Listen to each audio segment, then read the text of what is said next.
আসসালামু আলাইকুম। আমন্ত্রণ এক্সপার্ট এই যে সঙ্গে আছি আমি হুমায়ুন রশিদ আসকারী, ওর সাথে আছে আমি মোহাম্মদ শাহরিয়ার হোসেন শোভন। ধন্যবাদ। করোনায় বিপর্যস্ত এই পৃথিবী, চলছে প্রাণ বাঁচানোর যুদ্ধ। প্রায় 200-রও বেশি দেশ এবং অঞ্চলের 17 মিলিয়নের বেশি মানুষ সংক্রমিত। বৈশ্বিক এই মহামারীতে প্রাণ গেছে 67 লাখ 67 লাখ এরও বেশি মানুষের মৃত্যু যন্ত্রণা নিয়ে এগিয়ে চলছে এই গ্রহের বাসিন্দারা। এসেছে জীবন ও জীবিকার কঠিন সব প্রশ্ন। আর্থসামাজিক বাস্তবতায় এগিয়ে যাচ্ছে বাংলাদেশেও। করোনা যেন চ্যালেঞ্জ ছুড়ে দিয়েছে অর্থনীতি, রাজনীতি, সমাজনীতি, বিজ্ঞান, কূটনীতি সহ সবকিছুকে। ব্যবসা বাণিজ্য ও অর্থনীতিরও ক্ষেত্রে বিশাল প্রভাব লক্ষ্য করা যাচ্ছে। মানুষের সুস্থতার হার যেমন বাড়ছে, তেমনিভাবে সকল ক্ষেত্রেই আমরা ঘুরে দাঁড়াতেও সক্ষম হয়েছি। পরিচিত হচ্ছি, মানিয়ে নিচ্ছি এই নিউ নরমালের সাথে। আজ আমাদের আলোচনার বিষয় navigating the new normal as an economic alteration. আজ অতিথি হিসাবে আছেন professor doctor Mohammad Zakaria Rahman sir.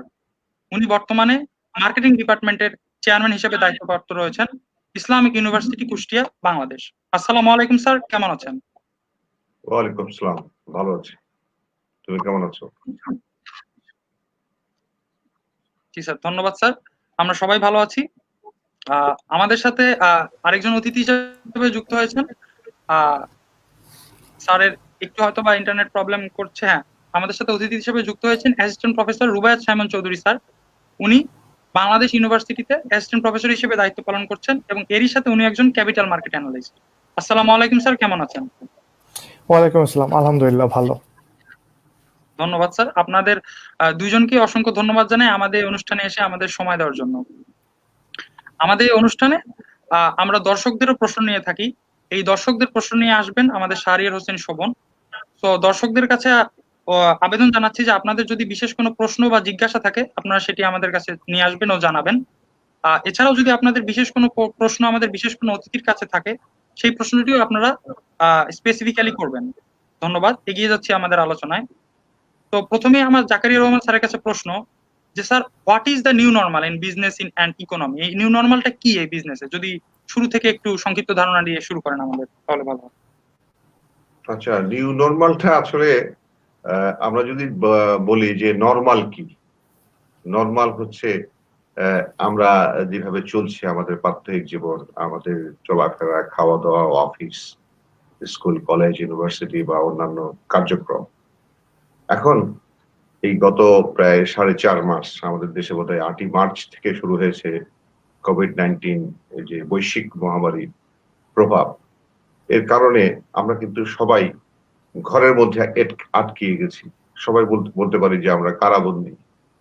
এই কারাবন্দী জীবনটাকে আমরা কিন্তু স্বাভাবিক করার চেষ্টা করছি। এই স্বাভাবিক করার জন্য আমাদের যে কোভিডের যে কিছু নিয়ম কানুন, কোভিড চলাকালীন সময়ে আমাদের যে WHO পাশাপাশি তথা আমাদের সরকার, স্বাস্থ্য মন্ত্রণালয় বিভিন্নভাবে আমাদেরকে উদ্বুদ্ধ করছেন যে এই সময়ে যদি আপনারা চলাফেরা করেন তাহলে আপনাদের কি করতে হবে। প্রথমত হচ্ছে যে মাস্ক, স্যানিটাইজেশন, দ্যাট মিনস হাত ধুতে হবে। এই দুটো হচ্ছে মেইন নিয়ে, তারপরে অন্যান্য বিষয়গুলি আছে আর কি। এখন এই যে একটা অ্যাবনর্মাল সিচুয়েশন তৈরি হয়েছে, এটা অলরেডি 4 মাস অতিবাহিত হয়ে গেছে। 4 মাস পরে আমরা আর কতদিন ঘরে বসে থাকবো? আমাদের কিন্তু খাওয়া বন্ধ নেই, আমাদের ঘুম বন্ধ নেই, বা অন্যান্য আমাদের জৈবিক যে সমস্ত কাজ সেগুলো কিন্তু আমরা বন্ধ নেই। কিন্তু আমাদের এগুলো সরবরাহের জন্য তো আমাদের অর্থ দরকার। সেই অর্থ কোথা থেকে জোগাড় হবে? বিশ্ব যদি অচল থাকে, আমরা যদি কাজ না করি, আমাদের যদি এগ্রিকালচারাল প্রডিউস না হয়, আমাদের যদি ইন্ডাস্ট্রি প্রডিউস না হয়, আমরা তো আসলে একটা জিনিস একটার সাথে আরেকটা ওতপ্রোত হয়ে জড়িত। কেউ হয়তো চাউল প্রোডাকশন করে, আবার চাউল প্রোডাকশন করে সে কিন্তু আবার কাপড় কিনে। তো যাই হোক, তো এই বিষয়টা আমাদের যদি চলতে হয়, সেই চলতে গেলে আমাদের বর্তমানে একটা কথা এসছে যে নিউ নরমাল। তো নিউ নরমালের যে বিষয়টি আমি যেটুক ভাবি বুঝছি আর কি, আমার বোধে আর কি, হয়তো বিস্তারিত পরে সুযোগ পাবো। তো সেটা হলো যে এই যে যে বিষয়গুলি বললাম যে আমাদের কিছু বিধিনিষেধ মেলে আমাদের কাজে নেমে যেতে হবে। এই কাজে নেমে যাওয়ার যে প্রক্রিয়া, সেটাকে আপাতত সংক্ষিপ্ত আকারে বলা যেতে পারে যে নিউ নরমাল।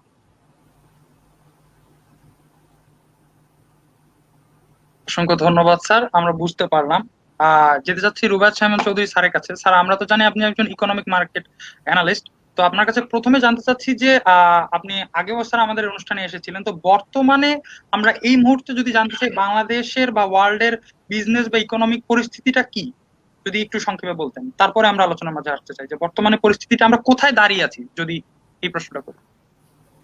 আসলে সত্যিকার অর্থে যদি আপনি বলেন যে এই মুহূর্তে অবস্থাটা কি, পুরো পৃথিবীর পার্সপেক্টিভে যদি আমরা দেখি তাহলে আমরা বলবো যে আমাদের ইকোনমিক কন্ডিশন, আমাদের শুধু না পুরো পৃথিবীর ইকোনমিক কন্ডিশন একটা ঝামেলার মধ্য দিয়ে যাচ্ছে, যেখানে সব অর্থনৈতিক কাজ কারবারই যখন বন্ধ থাকবে, সো আপনার এখানে প্রোডাকশন হচ্ছে না, আপনার সেলস হচ্ছে না, আপনার লোকজন কাজ পাচ্ছে না, তাদেরকে কাজ থেকে সরাই দিতে হচ্ছে, যে সবগুলো মিলায় ব্যাপারটা হচ্ছে যে পুরো অর্থনীতির ধরনটাই এখন আটকায় গেছে, ওটা একটা স্থবির অবস্থায় আছে। ওরা এই মুহূর্তে অর্থনীতি আসলে সচল করাটাই সবচেয়ে বড় ব্যাপার। যদি বাংলাদেশের ক্ষেত্রে বলেন, বাংলাদেশের ক্ষেত্রে ব্যাপারটা আরেকটু অন্যরকম। বাংলাদেশের ক্ষেত্রে কিছু জায়গায় কিছু কিছু সেক্টরে বাংলাদেশের অর্থনীতি মোটামুটি কিছুটা শুরু হয়েছে বলা যায়, কিংবা বলা যায় যে অর্থনৈতিক কর্মকাণ্ড কিছুটা গতিশীল হয়েছে, কিন্তু তারপরেও এখন পর্যন্ত অ্যাজ এ হোল বাংলাদেশের অর্থনীতির অবস্থা খুব বেশি ভালো অবস্থায় নেই। যদিও আমাদের রেমিটেন্স অনেক বেশি আসছে, আমরা রেকর্ড পরিমাণ রেমিটেন্স রিজার্ভে রাখছি এই মুহূর্তে, কিন্তু তারপরেও যদি আমরা সামষ্টিক অর্থনীতির কথা চিন্তা করি তাহলে অবশ্যই আমরা এখনো আমাদের যে টার্গেটের আর আমাদের যে স্বস্তির জায়গা সেখান থেকে আমরা অনেক পিছনে আছি। স্যার, ধন্যবাদ। আমরা আপনার আলোচনার সাথেই যদি যাই, এছাড়াও আমরা জাকারিয়া রহমান স্যারের কাছে বুঝতে পারলাম যে নিউ স্যার চেঞ্জটা বা নিউ নর্মালটা সেখান থেকে বুঝতে পারলাম। তো এবার যদি আমরা অর্থনীতিতে এই নিউ নর্মাল নিয়ে কথা বলি, যদি আমাদের আজকে যে আলোচনার টপিক সেখানে যদি আসি, যে স্যার সেই চেঞ্জটা কিন্তু স্যার আমাদের রুবায়েত সাইমন চৌধুরী স্যারও আগের টক শোতে অনুষ্ঠানে বলেছিলেন যে একটা চেঞ্জ আসতে যাচ্ছে, এবং কিন্তু সেই চেঞ্জটা স্যার আমরা কিন্তু যে ওয়ার্ল্ড রিজিওনাল ইকোনমিক যে ফোরাম স্যার, সেখানে কিন্তু বলেছিল যে 2020 সালে রিজিওনাল গ্রোথ 1.8 থেকে 2.8 এর মধ্যে হতে পারে, যা 6 মাসে আগেও ছিল 6.3 বাংলাদেশের ক্ষেত্রে। তো এই পরিস্থিতিতে, এবং ওরা বলেছিল যে এই পরিস্থিতিতে দীর্ঘায়িত হলে রেটটা নেগেটিভ হতে পারে স্যার। এবং কিন্তু স্যার আমরা এই ক্ষেত্রে দেখেছি যে কিন্তু ওরকম কিন্তু অতটা সমস্যা কিন্তু হয়নি স্যার, বেশ কিছু সমাধান এসেছে এবং নিউ নর্মালের দিকে আমরা গিয়েছি। তো এই ব্যাপারটি স্যার আপনি কিভাবে দেখছেন? জাকারিয়া রহমান স্যারের কাছে যেতে চাচ্ছি যে বিজনেসে কিন্তু স্যার আমরা যেই পরিমাণ হ্রাস বা ধসটা স্যার ওয়ার্ল্ড ইকোনমিক ফোরাম বলেন বা বিভিন্ন স্যার মানে অ্যানালিস্ট স্যার যে প্রেডিক্ট করেছিলেন, সেই প্রেডিক্টেড কিন্তু ওই পরিমাণ ফলটা আসেনি স্যার, আমরা উঠে দাঁড়িয়েছি। এই ব্যাপারটা আপনি কিভাবে দেখছেন? আবার প্রশ্ন আমি শুনতে পাইনি আপনার কথা, আপনি আরেকবার বলবেন? স্যার, আপনি এখন শুনতে পাচ্ছেন? হ্যাঁ, এখন শুনতে পাচ্ছি। স্যার, আমরা যে ওয়ার্ল্ড ইকোনমিক ফোরাম সব বেশ কিছু ইকোনমিক অ্যানালিস্ট যারা যে প্রেডিক্ট করেছিলেন যে আমাদের ইকোনমিক গ্রোথ নেগেটিভেও আসতে পারে এবং বিজনেসে নানা রকম সমস্যা দেখা দিতে পারে, সমস্যা দেখা দিয়েছে ঠিক আছে, কিন্তু যেই পরিমাণ লস বা যেই পরিমাণ হ্রাসের প্রেডিকশন করা হয়েছিল আসলে কিন্তু স্যার ততটা হ্রাস বা ততটা ফল করেনি, এবং আমরা বেশ কিছু ক্ষেত্রে উঠে দাঁড়াতে সক্ষম হয়েছি স্যার ইকোনমিক ক্ষেত্রে, এই বিষয় বিজনেস ক্ষেত্রেও। এই বিষয়টি আপনি কিভাবে দেখছেন? মানে মাঝখানে আবার ড্রপ করছে, মানে আপনার হয়তো লাইনটা ড্রপ। জি স্যার, নেটওয়ার্কের সমস্যা হচ্ছে, আমরা তাহলে আপনার কাছে আবার ফিরে আসবো। আমি একটু মনে হয় স্যারকে কোশ্চেনটা মনে হয় স্যারকে একটু বললে স্যার মনে হয় শুনতে পারবেন। আমি কি স্যার কোশ্চেনটা একটু রিপিট করবো না হয়ে? হ্যাঁ, জি জি জি জি জি বলুন। আচ্ছা, উনি স্যার যেটা বলছেন সেটা হচ্ছে যে আমরা যতটা আমাদের ইকোনমিক ফল আশা করছিলাম, আমরা যতটা ভাবছিলাম যে বাংলাদেশের ইকোনমি ডাউনওয়ার্ড ট্রেন্ডে মুভ করবে, এতটা করেনি। তার বদলে কিছু কিছু জায়গায় আমরা বরং ঘুরে দাঁড়িয়েছি এবং আমাদের বিজনেস অলমোস্ট নর্মাল পর্যায়ে চলে গেছে। এই ব্যাপারে স্যার আপনার মন্তব্য কি? এটাই মনে হয় উনি জানতে চেয়েছেন, তাই না? ও আচ্ছা, ঠিক আছে। এখন আমার আমার যেটা ধারণা বা আমি যতটুকু বুঝি আর কি, যেহেতু বর্তমানে বাংলাদেশেই আছি এবং আমি একটা রিমোটেস্ট জোনে আছি আর কি, তো সেটা থেকে আমি শুরু করতে চাই আর কি। যেমন আমাদের দেশে একটা জিনিস খেয়াল করেছি, আমার বাড়ি গ্রামে এবং আমি যেখানে আছি আমাদের ইউনিভার্সিটি অবস্থিত সেই ক্যাম্পাসের মধ্যে, সেখানেও কিন্তু গ্রাম। তো সেখানে আমি দেখি আশপাশে এগ্রিকালচারাল অ্যাক্টিভিটিস কিন্তু একদিনের জন্য বন্ধ হয়নি। তো কৃষকদের আমি যদি জিজ্ঞাসা করি বা আমাদের গ্রামে যখন আমি খোঁজ নেই, তখন দেখা যায় যে তারা বলেন যে ভাই এটা কি, করোনা কি জিনিস এটা তো জানি না, এবং তারা they are not thinking about this still now. ইদানিং কিছু কিছু জায়গায় হয়তো আক্রান্ত হওয়ার পরে সরকারি ভাবে ইয়ে করবে, তারপরেও আমাদের মানুষ, বিশেষ করে আমাদের দেশের যে ডে লেবারার যারা প্রান্তিক পর্যায়ে যারা রয়েছেন, তারা কিন্তু একদিনের জন্য তারা বসে নেই ইন এ সেন্স। প্রথম দিকে 7 দিন 15 দিন হয়তো তারা প্রথম দিকে সরকারি যখন কড়াকড়িটা ছিল, ওই সময়টাতে তারা কিন্তু কিছুটা মানে বিব্রত হয়েছিল, কিন্তু একটা সময় গিয়ে আমাদের সরকারও হয়তো ভেবেছেন এত মানুষকে তো আমি খাওয়াতে পারবো না, তো সেক্ষেত্রে স্লাইটলি ছাড় দিয়েছেন। তো এতে করে যেটা দেখেছি আমি কি, যে তারা গ্রামের লোকজন আগের মতোই কাজ করছে নিজের গতিতে, তাতে করতে এগ্রিকালচার প্রডিউস কিন্তু বন্ধ নাই। এখন সমস্যাটা কি? সমস্যাটা হচ্ছে এগ্রিকালচার প্রডিউসটা সেলিংটা।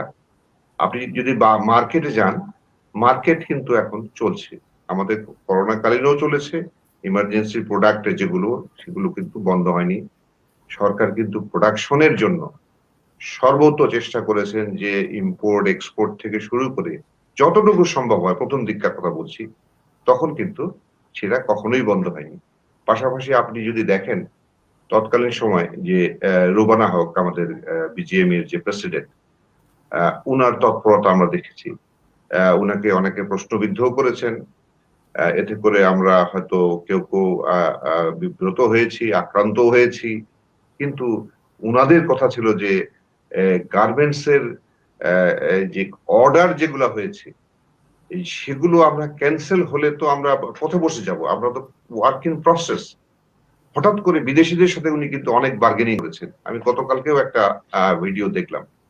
তো তাতে করে তো গার্মেন্টস সেক্টরেও যারা ছিলেন, তারা কিন্তু চেষ্টা করেছেন যে আমাদের গার্মেন্টস শ্রমিকরা যাতে মারা না যায়। পরবর্তীতে কিন্তু সরকার প্রণোদনা দিলেন, ইভেন বললেন যে আমাদের মাননীয় প্রধানমন্ত্রী শেখ হাসিনা যেটা বলেছেন যে আমাদের ব্রিজ থেকে প্রায় বোধহয় 2.5 মিলিয়ন টাকা অথবা ডলার, বা ঠিক অ্যামাউন্টটা মনে নেই, এই পরিমাণ টাকা যে আমাদের লেবার শ্রেণী যারা, এদেরকে আগে বাঁচাতে হবে, তারা যাতে মরে না যায়। মরে যায় বলতে তারা যে বেতন পায়, না খেয়ে না হয়, চাকরি চুক্তি না হয়।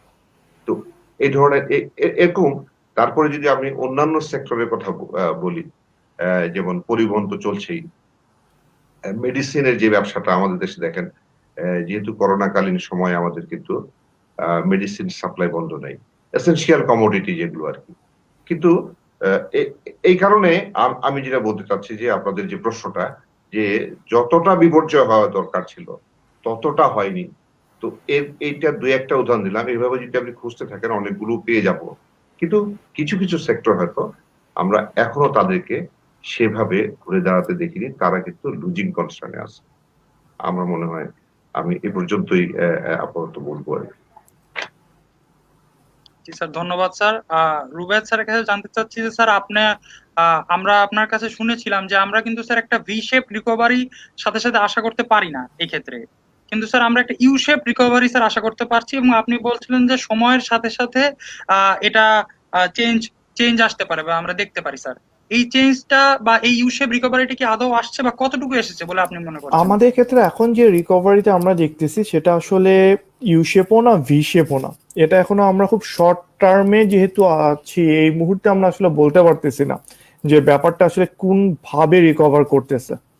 নিঃসন্দেহে এটা কোনো না কোনো ভাবে রিকভার হচ্ছে, কিন্তু এটা শেপটা ইউ নাকি ভি, এই ব্যাপারে আমাদের এখন পর্যন্ত বেশ কিছু সমস্যা আছে, মানে ডেটার আমাদের কাছে নেই, আমরা বলতে পারবো না। তবে কিছু জায়গায় আমরা শার্প ভি শেপের হচ্ছে রিকভারি দেখতেছি। যেমন হচ্ছে আমরা যদি গার্মেন্টস সেক্টর দেখি, এটা বেশ শার্প ভি শেপে রিকভার করছে, অনেক তাড়াতাড়ি ওটা গুছাই নিছে। তবে যেহেতু ব্যাপারটা নিউ নর্মালের ক্ষেত্রে এখন চলে যাচ্ছে, এখন আমরা আসলে আমাদের পুরো অর্থনীতিটা আসলে কিসের উপর দাঁড়ায় আছে, এটা একটা দরকারি ব্যাপার। আমরা কিন্তু অনেক বেশি সেল করি। এটার মানেটা কি? এটার মানে হচ্ছে আমরা নিজেরা যত না বেশি প্রডিউস করি, তার চেয়ে অনেক বেশি আমাদের সেলসম্যানশিপের দিকে আমাদের কনসেন্ট্রেশনটা থাকে। আমরা যে আমাদের গার্মেন্টস সেক্টর নিয়ে এত কথা বলি যে আমরা এত টাকা আমরা আর্ন করি গার্মেন্টস সেক্টর থেকে, এই গার্মেন্টস সেক্টর আমাদের এত বেশি ইম্প্যাক্ট ফেলে ইকোনমির মধ্যে, তার মধ্যেও খেয়াল করে দেখবেন বেসিক্যালি আমাদের গার্মেন্টস সেক্টরে ভ্যালু অ্যাডিশন হয় 10-20%।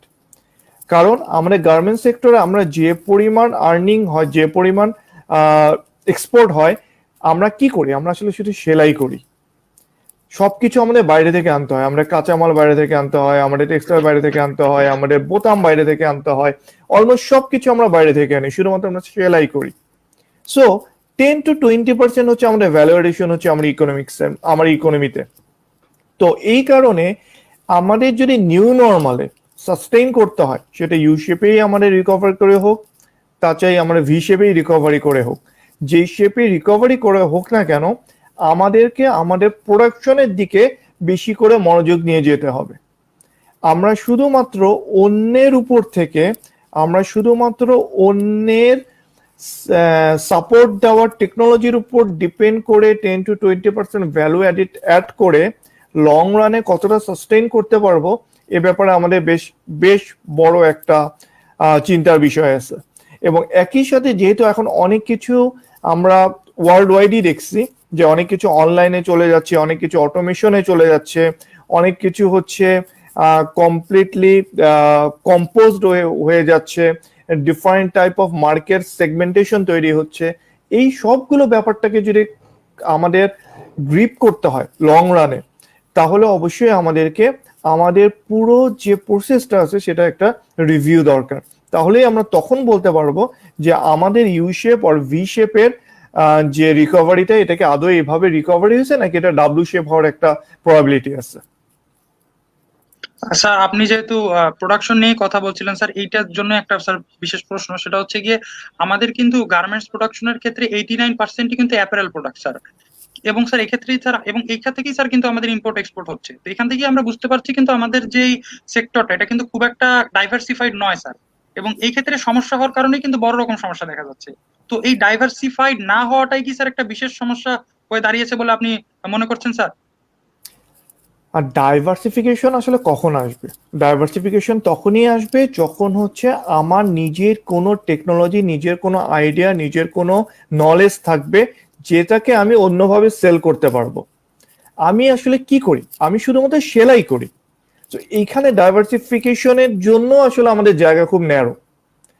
আমরা গত 40 বছর ধরে সত্যিকার অর্থে নতুন কোনো বিজনেস তৈরি করতে পারিনি। আমরা সব সময় কোনো একটা বিজনেসের সাথে ট্যাগড হয়ে বিজনেস করি, আমরা সবকিছুতে ট্যাগড হয়ে করি। আমাদের নিজস্ব, আমরা ওয়ার্ল্ডের সবচেয়ে বড় টেইলর, অথচ আমাদের কোনো ইন্টারন্যাশনাল ব্র্যান্ড নাই কাপড়ের, অ্যাপারেলে আমাদের নিজস্ব ইন্টারন্যাশনাল ব্র্যান্ড থাকা দরকার। আমরা এটা তৈরি করিনি।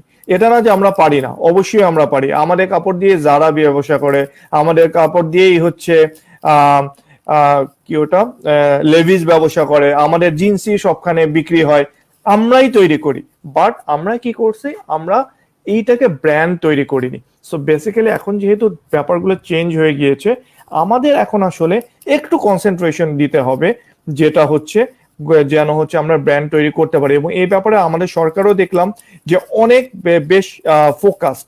যেমন আমাদের আইসিটি মিনিস্ট্রি এবং আমাদের প্রধানমন্ত্রী শেখ হাসিনা, মাননীয় প্রধানমন্ত্রী, উনি সব সময় যেটা বলেন, উনি কিন্তু সব সময় যেটা বলেন যে চাকরি করাচ্ছে, উনি যেটা বলেন সেটা যেন আমরা এমন কিছু করতে পারি যেখানে অন্যদেরকে আমরা কর্মসংস্থান তৈরি করতে পারবো।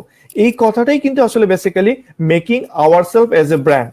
আপনি তখনই ব্র্যান্ড হবেন যখন আপনি আরো 10 জনকে কিছু দিতে পারবেন। আমি অন্যজনের হয়ে খেটে কখনো ব্র্যান্ড হইতে পারবো না। এই জায়গায় একটু আমি যোগ করতে চাচ্ছি। জি স্যার। অবশ্যই অবশ্যই স্যার। আচ্ছা, আমি এই গার্মেন্ট ইন্ডাস্ট্রির কথাটাই যেহেতু আসলো, আমি এটা বলতে চাচ্ছি যে কারণে যে যে আসলে এখন যে অবস্থায় আছে, যেমন আমাদের গার্মেন্টের যে ইম্পোর্টের উপরে র ম্যাটেরিয়ালস ইম্পোর্ট, সেই ইম্পোর্টের উপরে বোধহয় সম্ভবত, আমার ঠিক এই মুহূর্তে ডেটাটা জানা নেই, যে ট্যাক্স ফ্রি, দ্যাট মিনস যদি আপনি সুতো বা কাপড় বা এই যে জিনিসগুলো আর কি, বা যন্ত্রপাতি, ইভেন আমি এমনও দেখেছি যে গার্মেন্টস এর লাইসেন্স করে, হ্যাঁ, এসির ব্যবসা করছে, গাড়ির ব্যবসা করছে, কারণ এই মানে এনসিএলিয়ারি বা যে সাপোর্টিং যে ইকুইপমেন্ট আমার লাগে একটা গার্মেন্টস চালাতে গিয়ে, তো আমাদের ক্ষেত্রে সেই জিনিসটা হচ্ছে কি, আমাদের ভিতরে অনেস্টিটা নাই আর কি, অনেস্টি এবং প্যাট্রিয়টিজম, মানে এই জিনিসটা নাই। তো আমার মূল কথা এই জায়গায় না, মূল কথাটা আরো ভিতরে হচ্ছে যে একটা দেশকে যদি আমি স্বাবলম্বী, আমাদের প্রাইম মিনিস্টার যেমন বলছে যে দ্যাট ইজ ক্রিয়েটিভ এবং ইনোভেটিভ হতে হবে আমাদের, তাহলে কিন্তু আমরা একজন এন্টারপ্রেনিউর হতে পারবো। কিন্তু আমাদের যে বিষয়টা, সরকারের কিন্তু একটা কিছু আইন কানুনের চেঞ্জ দরকার আমি মনে করি আর কি, যেমন এটা আমি ফিল করেছি অনেক আগে থেকেই, আজকে এটা টক শোতে বলার সুযোগ পাচ্ছি আমি, সেটা হলো যে আমাদেরকে কিন্তু সুযোগ দিতে হবে। দ্যাট মিনস আপনি ট্যাক্স ফ্রি, ধরেন সুতা আপনি পাচ্ছেন না, সুতা বানানোর জন্য আপনার এই মুহূর্তে সেই ক্যাপাসিটি বা ক্যাপাবিলিটিস নাই, কিন্তু এখন 40 বছর পরে কিন্তু সেটা আমরা তৈরি হয়ে গেছে। তো গভর্নমেন্ট যদি এটা বলতো যে ঠিক আছে, তুমি আজকে ব্যবসা শুরু করছো, okay, now you can import everything tax free, কিন্তু আফটার 10 ইয়ার্স অথবা আফটার সার্টেন টাইম, একটা টাইম বেঁধে দিয়ে তোমার উপরে কিন্তু 5%, 10% ট্যাক্স ইম্পোজ করবো। কেন? কারণ যে সুতাটা তুমি ইন্ডিয়া থেকে ইম্পোর্ট করছো, চায়না থেকে ইম্পোর্ট করছো, ইউএস বা ভিয়েতনাম, যেখান থেকেই করি না কেন সুতা হোক, তাহলে আমাদের এগ্রিকালচার, আমরা বলছি কিন্তু এগ্রিকালচার প্রডিউস কান্ট্রি আমাদের। আমি একসময়, আমার বাড়ি যেহেতু নর্থ বেঙ্গলে, দিনাজপুরে প্রচুর কার্পাস তোলা হতো, এবং এই কার্পাস তোলাই কিন্তু আমাদের এই যে একটু আগে বললেন যে সুতি কাপড়ের যে মূল সোর্স কিন্তু সেটা। তাহলে এগ্রিকালচারের সেই পার্টটা কিন্তু আজকে কিন্তু দিনাজপুর টেক্সটাইল মিল বন্ধ। এভাবে কিন্তু আমাদের প্রতিটি টেক্সটাইল সেক্টরটা, আমরা যদিও বেশ অনেক টেক্সটাইল ইউনিভার্সিটি করেছি বা হচ্ছে, কিন্তু আমাদের সেই ব্যাকওয়ার্ড লিঙ্কেজ যেটা, সেই জায়গাটা কিন্তু আমরা নিয়ে আসতে পারিনি। তো সেই জায়গাটা আমাদের যদি দিতে পারতাম আমাদের, এবং এটা বাধ্য হতো তখনই ব্যবসায়ীরা, যখন আমাকে দেখা যাচ্ছে যে আমি যদি দেশে সুতা বা তুলা পাই, সেটা আমি একটা কম্পোজিট ফ্যাক্টরি করতে পারি। সুতা থেকে আমি তুলা থেকে প্রথমে সুতা বানালাম, তারপরে ডাইং করলাম, তারপর weaving, printing and finally cutting and others. তো এইভাবে আমি একটা ফিনিশ প্রোডাক্ট করতে পারি। তো সেই ক্ষেত্রে আমাদের যারা ব্যবসা করছেন আর কি, তাদের মাইন্ডসেটটা চেঞ্জ করতে হবে, এবং সেটা আমরা কিন্তু এককভাবে পারবো না। সরকারের আইন লাগবে, ব্যবসায়ীদের মাইন্ডসেট চেঞ্জ করতে হবে, পাশাপাশি যারা এগ্রিকালচার আছে তাদেরকে কিন্তু আমাদেরকে মোটিভেট করতে হবে। যেমন এক সময় বাংলাদেশে কিন্তু সুগার মিল, বিশেষ করে আমাদের অঞ্চলে, এই আপনার এই কুষ্টিয়া থেকে শুরু করে টোটাল নর্থ বেঙ্গলে, তো ব্রিটিশরা দেখে গেছে যে আরে এখানে বছরে একটা শুধু ওই যে এই বর্ষা মৌসুমের এখনকার যে ফসলটা, এই ফসলটুকু করে, তাও সেটা ন্যাচারাল বৃষ্টি যখন হবে তারপর রোপণ করবে, তারপরে বাকি সময়টা পড়ে থাকে। তখন তারা দেখলো যে এটা তো সুগার কেন করতে পারে। সেক্ষেত্রে দেখবেন যে পঞ্চগড়, ঠাকুরগাঁ, সেতাবগঞ্জ, এইভাবে নাটোর, অসংখ্য এই লাইনে দেখবেন যে আপনার দর্শনা, তো সুগার মিল তৈরি হয়ে গেছে। কারণটা কি? দেখলো যে আসলে এই আমরা ল্যান্ডটাকে ইউজ করতে পারি, 12-14 মাস ল্যান্ডটা থাকতে পারে, এবং এই সুগার ইন্ডাস্ট্রি আরেকটা বিষয় ছিল, সেটা হলো যে আমি নিজে ভিজিট করে দেখেছি, এটা কিন্তু ওরা নিজেরা এই বিদ্যুৎ উৎপাদন করতে পারে। এই কম্পোজিট বিষয়টা এখানেও আসছে আর কি, যে প্রথম দিকে তারা কয়লা বা দিয়ে 3 মাস বয়লারটা চালু করে দিল, চালু করার পরে তাদের যখন জেনারেটর স্টার্ট হলো, তখন কিন্তু ক্রাশিং শুরু হলো। আবার ক্রাশিং এর যে ওয়েস্টেজ গুলো আছে, যেমন ছোবরা যেটা আছে, ছোবরা তারা জ্বালানি দিয়ে সে বয়লার চালাচ্ছে। এবং আমি যেটা শুনেছি, এই 3 মাস বা 4 মাস যে যখন চলে সুগার মিল, এই 4 মাস কিন্তু তাদের আর কোনো ইলেকট্রিসিটি বাইরে থেকে নিতে হয় না। এবং বাই প্রোডাক্ট হিসাবে আরো অন্যান্য জিনিস বানায়, যেমন দর্শনাতে আছে স্পিরিট এবং অন্যান্য জিনিস তারা আমাদের ঔষধ বা অন্যান্য কাজে ব্যবহার হয়। তো এইভাবে আসলে আমাদের ভাবতে হবে যে আমরা ওই স্যারের কথাই বলি আর কি, যে উনি যে আমাদের যদি হিসেবে নিয়ে আসতে হয়, তো হিসেবে নিয়ে আসতে হলে ওই জায়গাটাতে আমাদের হিট করতে হবে এবং এটার জন্য সবাইকে এগিয়ে আসতে হবে। ধন্যবাদ স্যার। এখানে একটা জিনিস যোগ করতে চাচ্ছি, যেহেতু মাইন্ডসেটের কথা আসলো, ইকোনমিক অবস্থা নিয়ে কথা বলছি এবং আজকে নিউ নর্মাল বিষয় যেহেতু আমাদের টক শো, তো একটা জিনিস বিশেষভাবে না বলেই পারছি না যে স্যার আমাদের কিন্তু thinking out of the box করতে হবে এবং এই ক্ষেত্রে আমরা সমাধানটার দিকে আসছি বা পেয়েছি। যদি স্যার এই নিউ নর্মাল বা এই বিজনেস পরিস্থিতির কথা চিন্তা করেই বলি, যে বর্তমানে কিন্তু আমরা যে ঈদ সামনে, এবার কিন্তু স্যার আমরা প্রথম অনলাইনের বেশ কিছু ব্যবসার সাথে পরিচিত হচ্ছে এবং এবং ঈদের গরুও কিন্তু আমরা অনলাইনে দেখছি স্যার। এবং এই সমস্ত অনলাইন ব্যাপারগুলো বা অনলাইন দারাজ, তারপরে এছাড়াও স্যার পাঠাও সহ আরো যে অনলাইন ব্যবসাগুলো থেকে দেখছি আমরা যে বর্তমান ইকোনমিটাকে মোটামুটি স্টেবল রাখার তারা চেষ্টা করে যাচ্ছে এবং জনগণকে সাহায্য করছে, এগুলো কিন্তু স্যার তথাকথিত বিজনেস থেকে আসেনি স্যার। এগুলোও কিন্তু স্যার একটা নিউ নর্মাল অ্যাপ্রোচ বলতে পারি স্যার। তো এই সমস্ত দিকে যাওয়ার মাইন্ডসেটটাও তো স্যার মানুষের মধ্যে দেওয়ার দরকার আছে, বা এই সমস্ত দিকেই, এই সমস্ত দিকগুলোই তো এই সমস্ত সময়ের জন্য ত্রাতা হিসেবে কাজ করছে বলে কি বলে। তো এই বিষয়ে স্যার আপনি কি মনে করছেন? জাকারিয়া রহমান স্যারের কাছে প্রথমে যেতে চাই। আচ্ছা, আমি বলি সেটা হলো যে আমরা traditionally we are very much emotional. আমরা যেমন আমরা যখন বাজারে যাই, হ্যাঁ, আমরা কিন্তু ফ্রেশ জিনিসটা বা মাছ বা সবজির গাটা টিপে নাড়ি দেখতে চাই, হ্যাঁ, ভালো আছে কিনা মন্দ আছে কিনা। আপনি যদি এখন ডিপার্টমেন্ট স্টোরে চলে যান আর কি, তো সেখানে কিন্তু সেই সুযোগটা নাই। এবং সেখানে আমাদের আরেকটা আছে যে বার্গেনিং করার একটা চিন্তা ভাবনা, কারণ এটা হচ্ছে আমাদের একটা সোশ্যাল একটা কালচারাল একটা বিষয় আছে যে without bargaining we should not purchase. মাইন্ডসেটটা কিন্তু এটা আছে। কিন্তু এই যে 4 মাস 4.5 মাসে আমি নিজেও কিন্তু আমার বাসায় আমার ছেলে ইউনিভার্সিটিতে পড়ে, তো ও 2-1টা প্রোডাক্ট ঢাকা থেকে আনালো। আমি যে হেডফোনটা ইউজ করছি, অর্ক যে কথা বললো, আমার মার্কেটিং এর স্টুডেন্ট গ্যাজেট হান্টার নামে তারা একটা ফেসবুক পেজ করেছে, যেখানে তারা মোবাইল, স্পেশালি মোবাইল অ্যাক্সেসরিজ এবং অথবা কম্পিউটার অ্যাক্সেসরিজ দেয়ার সাপ্লাই। এবং এটা তারা এখন কিন্তু করেনি, এটা করেছে কিন্তু অনেক আগেই, ফার্স্ট ইয়ার থেকেই সে চিন্তা করেছিল এবং অনলাইনে সেটা সাকসেসফুলি করেছে, এখানে দোকানও দিয়েছিল। তো বর্তমানে তার বাড়ি টাঙ্গাইলে। সে, আমি একদিন ফোন দিলাম কি খবর, তো বললো যে স্যার হ্যাঁ আমি চেষ্টা করছি, এখান থেকে আমি সাপ্লাই দিচ্ছি। আমার বললাম যে আমার এই জিনিস দরকার, বলে স্যার আমি দেখি পাঠাবো। পরে সে সামহাউ এটা সে কিনে ঢাকা থেকে ম্যানেজ করে সে আমার কাছে পাঠালো।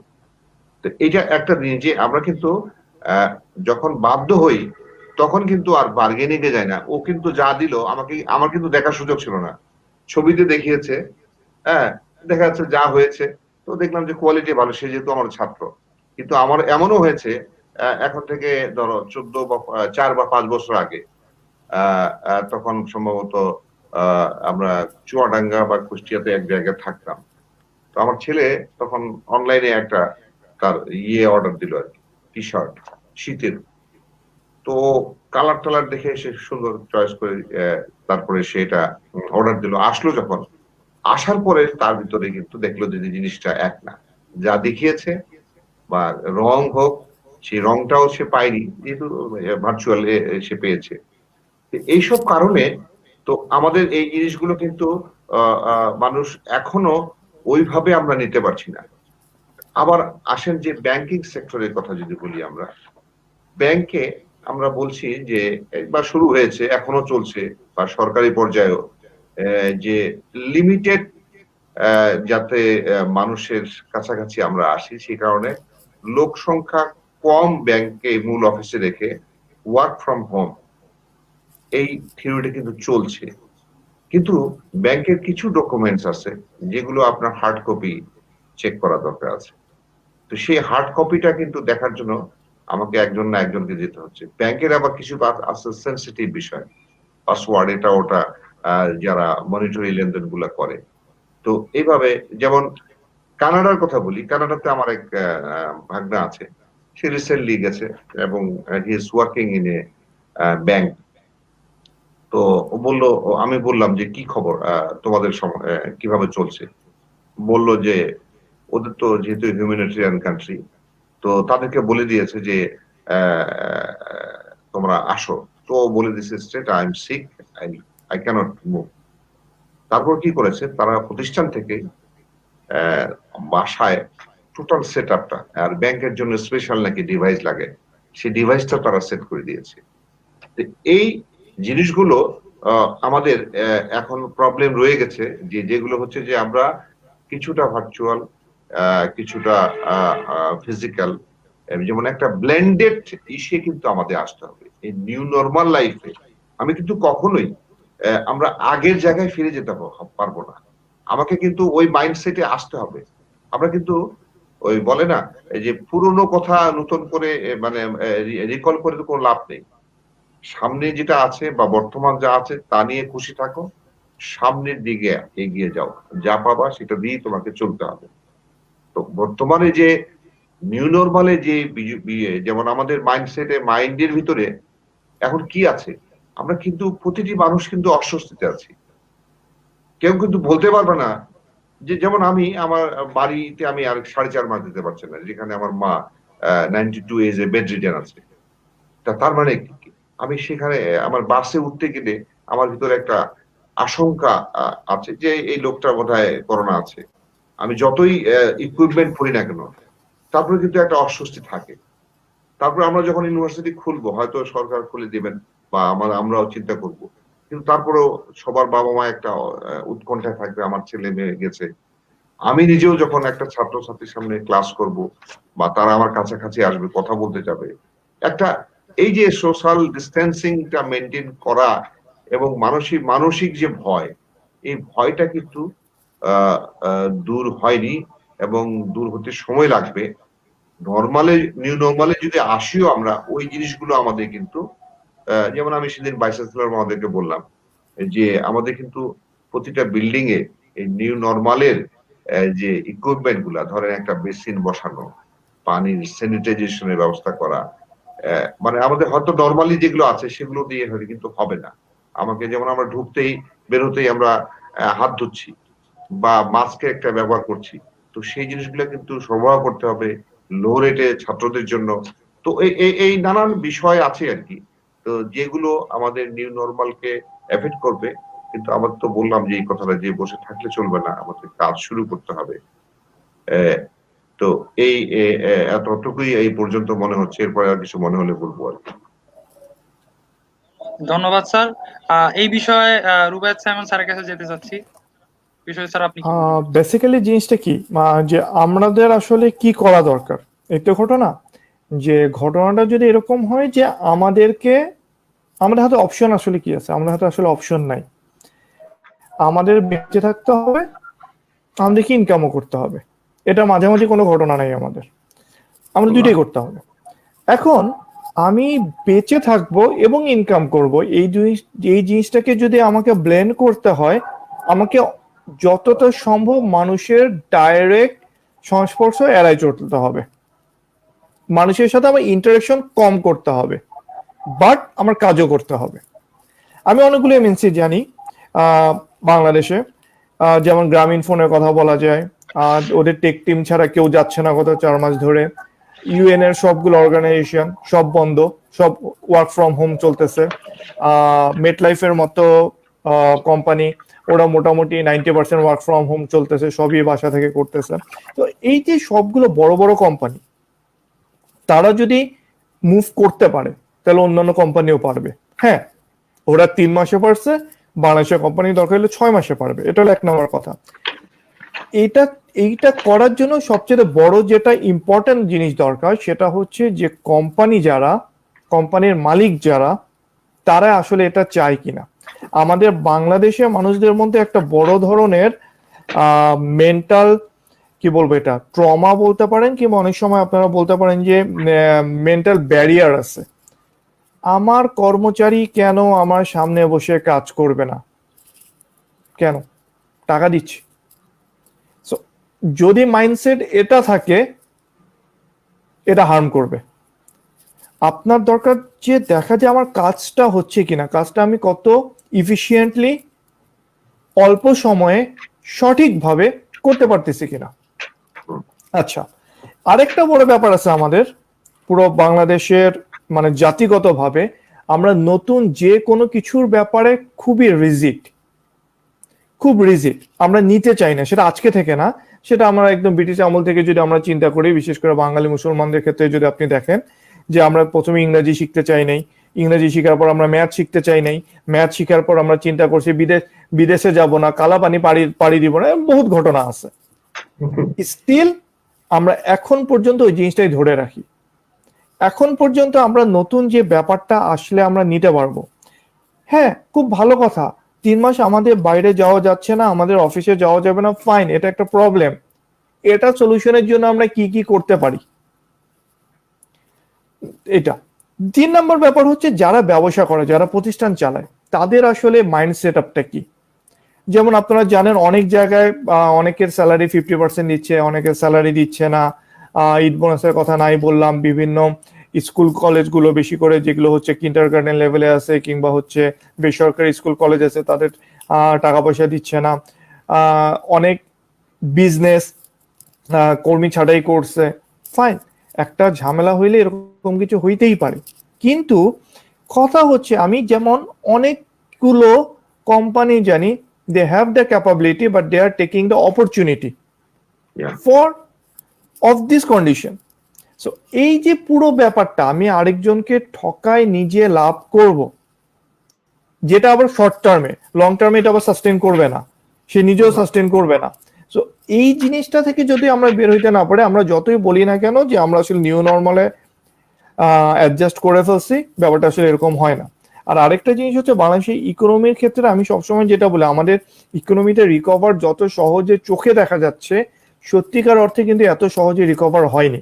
এটা আমাদের চোখে দেখাটা মনে হচ্ছে, আমাদের গার্মেন্টস এর লোকজন টাকা পাচ্ছে, শ্রমিকরা বেতন পাচ্ছে একটা বড় অংশ, সো মনে হচ্ছে যে হ্যাঁ সবকিছু ঠিকঠাক হয়ে গেছে। কিন্তু আমি ঢাকায় থাকি, আমি যে রোডে থাকি, এই রোডে আমি জাস্ট মানে হাঁটতে বের হইলে আমি 2 দিকে দেখি কম করে হলো 12 থেকে 15টা টুলেট ঝুলতেছে, যেটা হলো মার্চ মাসের আগে একটাও ছিল না। তো আমরা 4 মাসে অ্যাটলিস্ট আমার রোডে 15টা ফ্যামিলি চলে গেছে। তারা কোথায় চলে গেছে? তারা কি বাতাস হয়ে গেছে? তারা কখনোই বাতাস হয়ে যায় না, হয় গ্রামে গেছে অথবা তাদের লাইফস্টাইল ডিগ্রেড করছে। তো সবগুলো মিলে ব্যাপারটা কি দাঁড়াচ্ছে যে হ্যাঁ, there is a problem, we need to address that, and what should be the best way of our addressing, we need to find that. এটাই হলো মেইন ঘটনা। এই জিনিসটাই আমাদের আসলে করতে হবে, এবং এটা করার জন্য যা যা করতে হবে আমাদের তাই করতে হবে। ধন্যবাদ স্যার, আপনাদের দুইজনের কাছ থেকে আমরা বেশ কিছু বাস্তবধর্মী উদাহরণ থেকে বুঝতে পারলাম যে এই নিউ নর্মালটা কি ও বিজনেসের ক্ষেত্রে এর ইফেক্টটা কিভাবে পড়ছে। দুইজনের কাছ থেকে বুঝতে পারলাম যে স্যার আমাদের মাইন্ডসেটটা চেঞ্জ করতে হবে। সব দিকেই স্যার আমরা নিউ নর্মালের দিকে যাচ্ছি। যদি বলি যে আজকের যে এই অনুষ্ঠানটা স্যার, এই প্ল্যাটফর্মটা আমরা বেছে নিয়েছি, এটাও কিন্তু স্যার একটা নিউ নর্মালের উদাহরণ। স্যার নিউ নর্মালের ক্ষেত্রে যে স্যার আপনি শ্রমজীবী মানুষের কথা বলছিলাম স্যার কর্মসংস্থানের কথা, যদি এই মাইন্ডসেট চেঞ্জ করে হয় সেক্ষেত্রে যে দেখছি স্যার যে আমরা সরকারি চাকরির ক্ষেত্রে জাকারিয়া রহমান স্যার এন্টারপ্রেনারশিপ নিয়ে কথা বললেন, যে এই ক্ষেত্রে যদি আমরা সরকারি চাকরি থেকে দিকে স্যার এই মোহটা থেকে বেরিয়ে এসে যদি নিউ নর্মালের দিকে যাই বা হচ্ছে sir thinking out of the box করি, তাহলে শুধুমাত্র নিজের না আরো 100 জনেরও স্যার কর্মসংস্থানের সুযোগ আমরা করে দিতে পারছি। এছাড়াও স্যার আমাদের মাননীয় প্রধানমন্ত্রী জননেত্রী শেখ হাসিনাও এই সমস্ত ক্ষেত্রে বেশ কিছু পদক্ষেপ নিয়েছেন। আমরা আশা করছি আমরা উন্নতির দিকে যাবো এবং আপনাদের যে পরামর্শগুলো এগুলো থেকে আমরা অনেক কিছু শিখতে পারলাম। আমাদের কাছে আমরা অনেক কমেন্ট পাচ্ছি। কমেন্ট করেছে মিরাজুল সমিত, তৌহিদ আলম বাপ্পি, তারা বলছেন খুব ভালো লাগছে, ধন্যবাদ রুবায়েত স্যারকে, খুব ভালো লাগছে।